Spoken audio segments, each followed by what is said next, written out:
I don't know else how to say this, other than I just saw a titanic skeleton in the woods of Lassen National Park. I understand this place is usually reserved for fun, creepy stories, but I have genuinely never been more terrified or confused. What I'm seeing is real, and I can't think of what to do other than beg everyone who sees this to contact me and send help. An hour ago, I was sitting on the front porch of my cabin watching the sunset, and, out of nowhere, this enormous rumbling filled the air. The type of rumbling that you can feel the vibration in your bones form. Concerned, my first thought was, maybe there's an earthquake. However, the problem with my earthquake hypothesis was the ground wasn't shaking. It felt more like a rhythmic vibration, almost as if there were intervals. Clearly, it had to be something else, I thought. Simultaneously, I hear tree branches snapping violently out in the distance behind my cabin, and I can see flocks of birds freaking out, desperately attempting to get away from that area. Not only that, I can see a thin layer of smoke or fog among the carnage. Immediately, my mind jumped to this being an active rock slide, which meant I needed to act fast and prepare myself in case anything was coming toward me. As I scanned the area to see if anything was headed in my direction, my eyes stopped dead back around to where I had seen the first signs of trouble. For a solid minute, I couldn't believe what I was seeing. I suppose that doesn't really do it justice.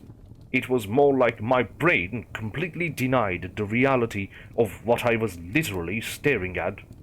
A hellish adaptation of a human skeleton towered over the trees. Note that I only say skeleton because while it was close to the proper shape of one, it was entirely covered by a black film. I would tell you that the film was the thing's skin, but it undulated and popped in weird spots like an unfathomably extensive collection of maggots, all while moving in spastic and discontinuous patterns. Pieces of the black mass seemed to fall off as it moved through the trees and scraped violently against branches. Its arms hung low to its sides, and massive three-fingered hands that fell below its kneecaps made no attempt to move the obstacles in front of it. Its long neck was the most inhumane part of its anatomy. If it was a regular-sized model, I'd assume someone had borrowed it from a horse or similarly shaped animal. Despite the goofy-looking nature of its neck, I could quickly tell its purpose was to allow the thing a much better range of movement to aid in its search for whatever it was looking for. This was made all the easier by the fact that it emitted two bright beams of light from its eyes that illuminated the woods below it. Silly as it sounds, it was like the thing had built-in searchlights that it used to scan every tiny being under its unrelenting gaze. By some miracle, the skeleton was a good enough distance away from me that it either hadn't noticed my presence or didn't care enough to inspect me. That being said, I was still effectively pinned down. Suppose I wanted to get in my car and drive off. In that case, that'd require me going into the cabin, finding my keys, starting my car, turning on my headlights, and manually opening a decently sized steel gate just down the road. There were enough steps in my head that I could very well alert it to my position. In an emergency, maybe I could plow through the gate. Still, considering the potential damage to my car, it may not have been usable to outrun the giant to the highway. Secondly, if I'm being honest, seeing that monster made me too frightened to move any part of my body anyway. Some of you might call me a coward, and that's fair, but when that early hominid part of your brain that saved our ancestors from cave lions and birds big enough to snatch children away tells you to stay put, you fucking stay put. Unfortunately, in staying put, I damn near almost lost my hearing when the skeleton opened its mouth and emitted what sounded like a profoundly distorted mule deer call. It searched around the small area for about 10 minutes, calling out at different frequencies. All this before, I shit you not, I sneezed. It stopped in the middle of its call, waited a couple seconds, and briefly switched to what sounded like a child on a loud intercom and said, "Hello?" I felt my heart drop as the twisted puzzle pieces came together. Before I knew it, my hands were glued to my nose and mouth, fearing that the slightest breath would send it over to me in a frenzy. It took a single step in my direction and flashed those demonic eyes over my property. Luckily, the cabin blocked me from that wretched light, but I had clearly piqued its interest, and it was easily tall enough that it would be able to see me on the other side if it got close enough. It took another cautious step towards me, and, at a lower frequency, repeated its inhuman question, "Hello?" At that moment, I knew I had to make a decision. Part of me was convinced there was a good chance that I would die, but that good chance would be certain if I didn't act. My only real shot at survival was running into my cabin, finding my keys within a few seconds, and making a mad dash for my car. I'd have to hope that even after smashing through the gate, my car would have just enough left to get me into town.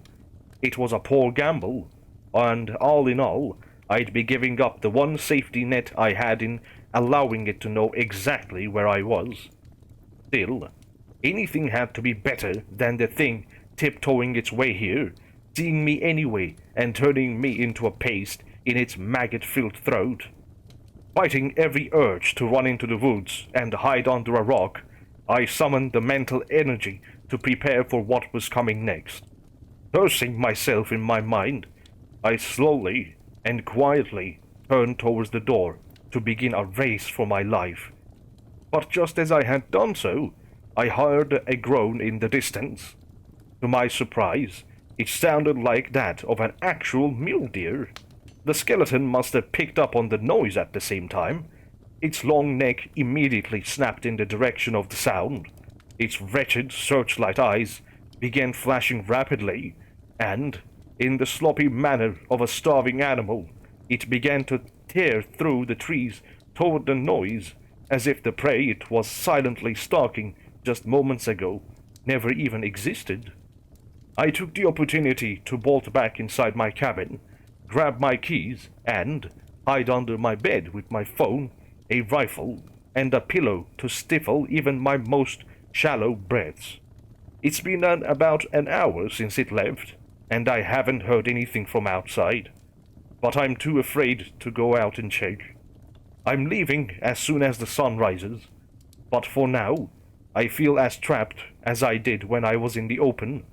I made a quick call to 911 to try and explain to them what happened, and request that they send as many units as possible out to me immediately.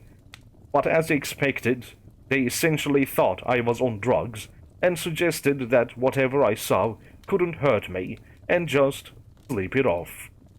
Texts to my friends aren't going through because of the shitty service. Trying not to break down from the frustration, I began typing this. At this point, all I can think to do is write up this story detailing my experience and post it online in hopes that my internet miraculously works and that one of you can contact someone who believes me and send help.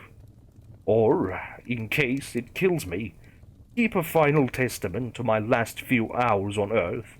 The least I can do is let the people that care about me know that I didn't go crazy out here or get eaten by a bear. If anyone has any idea what I'm dealing with, please give me information I'm missing. I'm unsure if there are similar stories around Lassen or if this is a first, but I need to know what's out there if I'm going to survive the night. Here's hoping. Once again, this isn't a joke for your entertainment. I'm not trying to scare anyone, or be at the center of some urban legend. I'm just a really scared guy who's desperate for someone to believe him, and I'm begging everyone that reads this, please help me.